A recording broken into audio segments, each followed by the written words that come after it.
15 new coronavirus cases have been recorded, all linked to the Northern Beaches cluster, with more than 38,000 people tested on Sunday.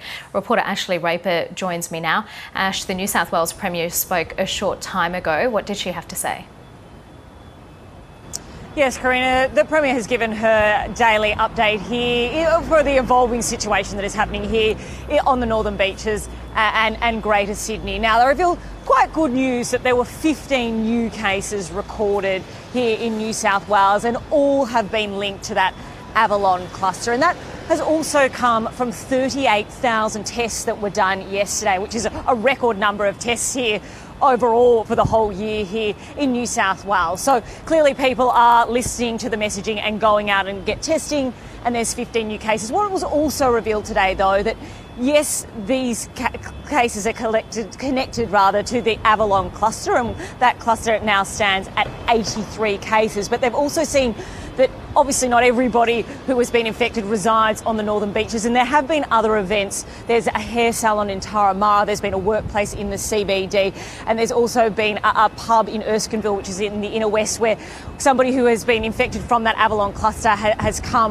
gone to one of those three places, and then there's been an outbreak, a small outbreak. In the case of the hair salon, it's 5 new cases have been connected to that. So it is, relatively good news here that there are only 15 new cases. But Gladys Berejiklian says, we can't just rest on today's figure, and this is what she said at the press conference. Things go up and down. If we see the trend continue in the next few days, obviously that will give us more confidence to look at what Thursday and Friday. And we know that for many cultures and for many people, Christmas Eve is as important as Christmas Day. So we are considering all of that in our decision making, but we also need to get it right. And to date, I'm very pleased with the balance we have in New South Wales. I appreciate other state premiers have had a bit to comment about what we're doing in New South Wales, but I'm confident the strategies we have in place are working. And I'm also confident in the people of our great state. We've been used to doing the right thing for a long time, and the results, I think, are demonstrating that. But it is very volatile, so we need to make sure we leave it till the last possible moment before we make a decision. So, Ash, what will all of this mean for restrictions over Christmas? Well, Karina, the Premier Gladys Berejiklian remains adamant that they won't make a determination on what Christmas will look like until Wednesday. So 2 days from now, which is then 2 days before Christmas. Now, at the moment, we've had new restrictions that came into force here at midnight for Greater Sydney, and that includes only having 10 visitors to a home. There's the 1 person per square metre rules back enforced in indoor settings, including pubs and places of worship. And in terms of hospitality venues and places of worship, they can have no more than 300 people, and there's no dancing, there's no singing. Now, in terms of the Northern Beaches, they are still in lockdown and are only allowed to leave their homes for essential reasons. And now all these orders are in place until Wednesday, and Gladys Berejiklian said, look, they're going to look very closely at the case numbers over the next coming days, and they're also going to look whether these cases are coming just from the Northern Beaches or whether there's been spread further in Greater Sydney, and that will really determine what will happen post-Wednesday and what that will mean for Christmas. At the moment, they're not giving away what they're thinking or what they do. I think they're just really waiting for the numbers. Yes, they've been buoyed by the 15 cases today, but as we know with this virus time and time again, we're not sure what tomorrow's going to be. And also whether these cases that are popping up in the Northern Beaches or elsewhere, whether these people have been isolated, because yes, they have been at these venues and then they've been in isolation, and so they haven't actually been out in the community infectious. That will also determine what happens on Wednesday. But really, it's still very uncertain what Christmas Day will look like here in Sydney. Yeah, it's a volatile situation. Ashley Raper reporting there. Well, let's speak to our reporters in Sydney. Alexia Ashwood is in Manly and Dale Drinkwater is at the Sydney airport. Alexia, first to you. You're in Manly in the Northern Beaches. What's it like there? Hi, Karina. Well, it is very quiet and empty here in the Northern Beaches. Earlier I was at Mona Vale, and then I moved up to Avalon, and now here in Manly. And I've observed that many people are doing the right thing. They are wearing masks. The lines to get tested for COVID-19 are much shorter than what we were seeing late last week and over the weekend. Obviously, many people have already gone and got tested for COVID-19, and also there are many more pop-up clinics that have been made available as well. The traffic is very quiet. It's normally gridlock around Christmas time near the beach suburbs, but it is incredibly quiet on the streets. Here in Manly, people are really out for exercise. There are a lot of people walking and surfing, skateboarding, but anyone who's been lounging around on the sand has been told to move on by police, and the flags have been taken down. And yesterday, police also fined a number of people who came into Manly who weren't residents of the Northern Beaches and didn't have one of those essential reasons, one of those lawful excuses to cross over into the Northern Beaches. So they were sent home south with fines as well. But overall, it seems like people in the Northern Beaches are really doing the right thing, watching those COVID numbers very closely, and obviously waiting to hear on Wednesday what the government is going to say about whether this lockdown for them is going to continue or not. Let's speak to Dale Drinkwater at Sydney Airport. Talk us through what's been taking place there over the course of today. There have been a number of flights that have been cancelled. Despite there being about 30 flights at the moment this afternoon that are already cancelled, that's in addition to the ones that were already cancelled this morning before 12 o'clock. So there's plenty being cancelled around the country. All of those flights are actually interstate, so most of them are Melbourne-bound flights.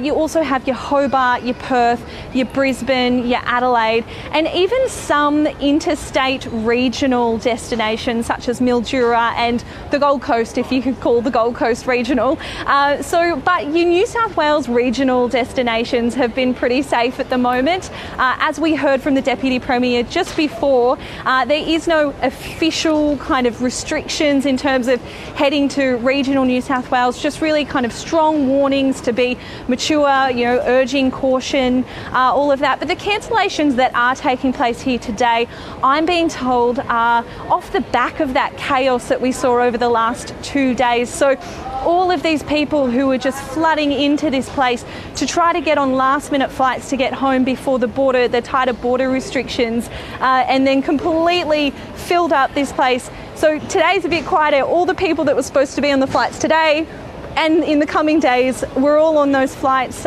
in the previous days. So I'm being told that's the reason why flights are being cancelled. Airlines are urging passengers to please check your flight status before you get to the airport. If your flight is cancelled, I'm also being told that there is a chance you could get on the next available flight if there is a seat, but definitely check in advance. And Dale, what about the people who are still trying to book flights home before the hard border comes into effect for them? Yeah, so it still is a fairly busy place, as it would normally be. Very different to yesterday. As I said, people are still flooding through. People are booking last-minute flights. We spoke to a woman before on her way to Grafton who booked a flight yesterday. We even spoke to a young man before. His name's Tom. He's heading to Hamilton Island. He booked a flight this morning, and he's still a little unsure of what's going to await him at the end when he lands in Queensland. Here's a little bit of what he had to say before. Originally I was meant to go to Canberra. I was going to get the train there, and then this morning I went to jump on the train, and they said that I'd get stopped in Queanbeyan and most likely turned back. So I just had to pretty much buy a plane ticket home straight away, and now waiting in the airport for a few hours until 1:20. On the border restriction page, there's just a lot of different information. Like some things will say that you can quarantine for 14 days at home, and others say you have to get the hotel quarantine, and it's just a bit confusing. So a little bit less chaos here at the airport, but still passengers are very confused, very concerned. Dale Drinkwater reporting from Sydney Airport, and Alexia Atwood in Manly.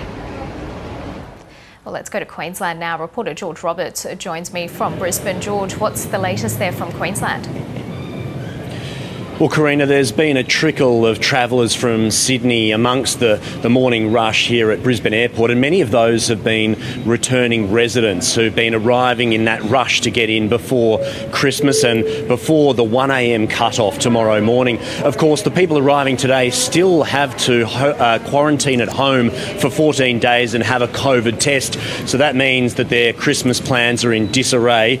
Many of them have expressed frustration, disappointment and even anger that the Premier Anastasia Palaszczuk didn't give Queensland residents more time to get home in time for Christmas. They've talked of the airline websites crashing and the difficulties of getting a flight back here in time, but many of them also relieved that they managed to get here. Here are some of the stories from the people we've spoken to this morning. Basically, like, restrictions all changed overnight and we had to quickly book a flight like next morning because all the restrictions have changed so fast, and we've rushed back this morning 4 a.m. or something like that. It was crazy. We booked this trip to Cairns for Christmas because we knew the first time the borders closed, they're like, our parents are not going to be coming up from Sydney. Yeah. And then we're like, they might be coming up. And then, no, closed again. So we don't know when we're going to see them. Yeah. It was hopefully New Year, and now it's looking definitely not New Year at this point. So, George, will this have a big impact on tourism, which is such a big earner for the Queensland economy? Look, it's certainly a disappointing blow to the tourism sector, Karina.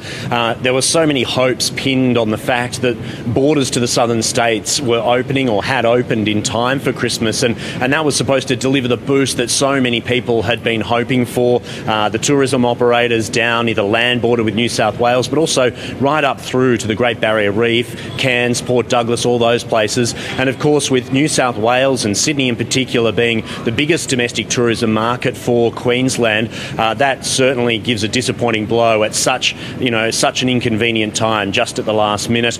But of those travellers that have made it back home, there's still a lengthy wait here at Brisbane Airport. The passengers say there's about 2 hours worth of waiting in the terminal just to try to get past the border controls and get down here to get their baggage. But then, of course, it's home for 2 weeks in isolation. Not a very enjoyable way to spend Christmas and the New Year, Karina. Yeah, not at all. George Roberts reporting there from Brisbane. Well, in Adelaide, there were chaotic scenes at the airport last night ahead of new restrictions coming into effect. Reporter Megan Dillon joins us now from Adelaide Airport. Megan, take us through what happened. Well, Karina, there were 3 flights that arrived from Sydney in Adelaide this morning with very few passengers on board. And the message to them was very clear. They're to head straight into quarantine for the next 14 days, and they're meant to get COVID-19 tests on days 1, 5 and 12 of that isolation period. But people that flew in last night, hours ahead of our border closures, there was much confusion. People were told as they flew in that they would have to go into quarantine for 14 days or book a flight back to Sydney. People have gone to the expense of doing one of those two things. This morning, South Australia's Police Commissioner apologised for any confusion, and he said that it was miscommunication between police and people on the ground here in the airport. Now, our Police Commissioner, Grant Stevens, held a press conference moments ago, again apologising for that miscommunication. He said about 100 people travelled from New South Wales into South Australia by road and made the decision to turn around and go back home, while a further 550 people from New South Wales are now in quarantine in South Australia. And he said the majority of those people should expect a call from police to say that they may not need to isolate. And so is this going to affect anyone from regional New South Wales? Thankfully, people from regional New South Wales, like Broken Hill, will be mostly unaffected by these border restrictions that came into play at midnight last night.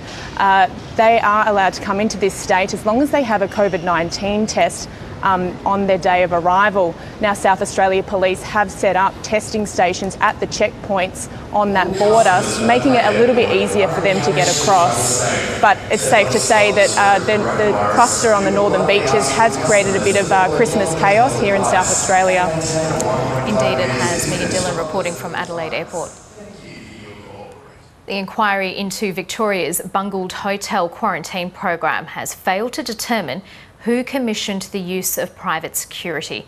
Reporter Elias Kloor joins me now from Melbourne. Elias, take us through the report's findings. It's substantial. Yeah, good afternoon to you, Karina. So it's 500 pages, this final report into the botched hotel quarantine program, and interestingly, it's failed to determine who commissioned that critical decision to use private security. So Jennifer Coate, the former judge, said that despite over 70,000 documents being tendered at this inquiry, she could not, determine who or which agency made that critical, ill-fated decision to engage private security. She said it was in effect an orphan decision, so a decision made without any lines of responsibility. Now, just on that, she was also critical of the Department of Health and Human Services. Of course, when Jenny Mikakos gave evidence, the former health minister, when she gave evidence at this inquiry, she said that the department sort of followed a shared accountability model. In other words, basically a number of separate government agencies shared responsibility for this program. However, Jennifer Coate said in the report today that this approach from the Department of Health was detrimental to the program. Now, in terms of recommendations, she said that the civil or the government service should have more refined lines of accountability. She's also recommended that the government better coordinate amongst departments as well as coordinate with medical experts outside government. So, Elias, what did the report have to say about Victoria not using ADF in this program? Well, she said that it was never really a significant consideration. So although she could not determine who made that decision to use private security, she did say it would have been influenced from several different quarters, including perhaps the former police chief, Graham Ashton. Now, it appears as if Graham Ashton's preference was that private security be on the front line and then police respond as almost like a backup. But it was never really fully considered that ADF would also play a role in that as well. And again, she said that was not the right approach to take. She also said that this hotel program followed a more logistics model instead of focusing on infection control and providing safety for the people in those hotels. Will this report's findings, which have been so highly anticipated, be enough for the public who had been wanting answers to that critical question of who made the decision to use private security in this program?